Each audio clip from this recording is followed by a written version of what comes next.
Hey guys, let's talk intermittent fasting. This is one of those things that I hear all kinds of mixed information about. People ask me all the time, they'll make comments, oh, isn't that super unhealthy? Oh, you're starving your body. I hear a lot of just different comments about it. And so I wanted to address that, and I wanted to address it in terms of my experience with it and what I've researched, and just through personal experience, what I've come to know about intermittent fasting.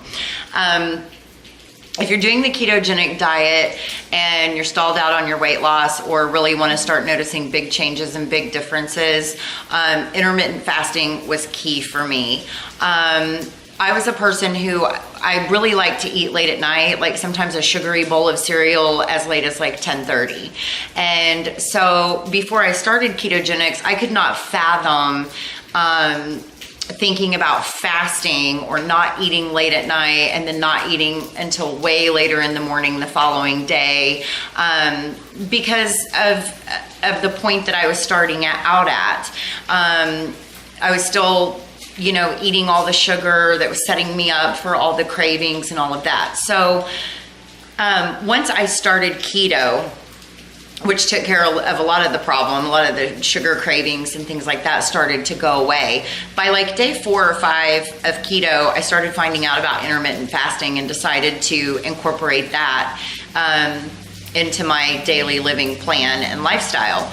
So what I did was I stopped eating between 7:30 and 8 every night, and then would go to bed at my normal time, usually around 11 o'clock. And then when I would wake up the next morning, I would just go until say 8 in the morning or 9 in the morning.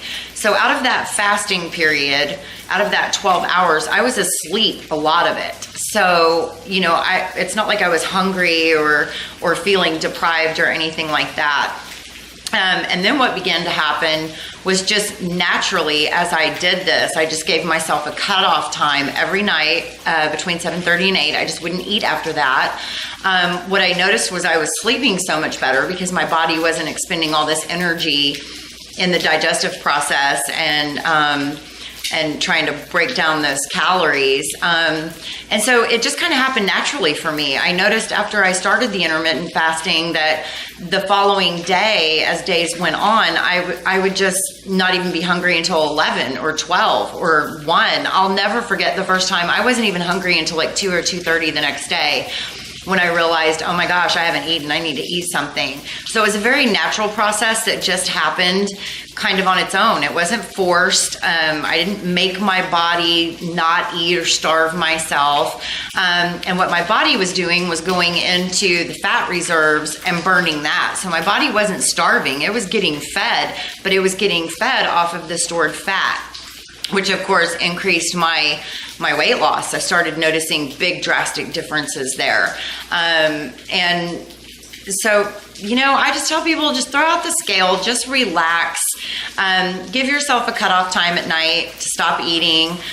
It's recommended 3 hours before you're going to go to bed, because that lets your body complete the digestive process, which is going to help you sleep better and has numerous other benefits. And then in the morning, if you wake up at 6, 7, 8, just try not to eat that first bite until 9, and then do that for a couple of days. And then the next day, maybe go till 10.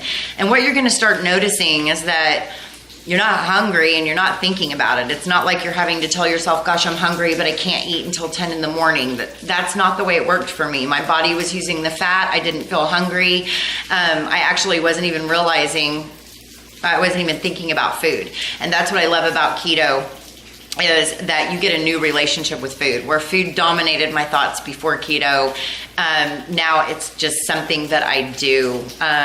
But it's not for cravings or enjoyment or emotional eating. So intermittent fasting is easy. Give yourself a cutoff time. Just start the process and start watching it unfold for you. It'll happen really, really naturally. Let your body be the cue, you know, it will let you know what it needs and when it needs it. And that's another thing I love about keto is you get so in tune with your body, and you eat for the right reasons and eat the right foods. And that's very important and changes the way you feel and has so many health benefits. So intermittent fasting is very, very natural for the body. Again, it is not a starvation mode for the body. It's getting fed, but it's getting fed from the fat reserves. And so your body is not starving or eating muscle or doing any of that. So I hear a lot of misinformation on that and just wanted to clear that up and give you my experience with it. I hope if you're thinking about it, that you'll give it a try, because it has so many benefits and you're gonna notice those, and I think you're really gonna like it. So that's my take on intermittent fasting.